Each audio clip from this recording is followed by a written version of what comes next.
This is the rear bulkhead panel for the Triumph TR3 model. This has been made in midnight blue vinyl.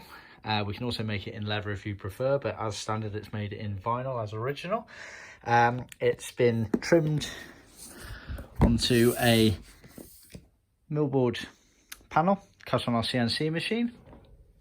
It's then creased, as you can see, down there and also down this bottom edge here.